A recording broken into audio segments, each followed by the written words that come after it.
Assalomu alaykum, efirda hafta xabarlari.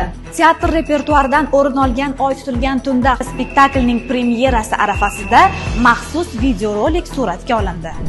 Mazkur rolik orqali sahna asarining badiiy g'oyasi, rejissyorlik yechimlari hamda aktyorlar ijrosi keng jamoatchilikka taqdim etilib, tomoshabinlarda premyeraga bo'lgan qiziqishni yanada oshirishga xizmat qilmoqda. Madaniyat vaziri Ozodbek Nazarbekov boshchiligida teatr san'atini rivojlantirish masalalariga bag'ishlangan onlayn muloqot bo'lib o'tdi.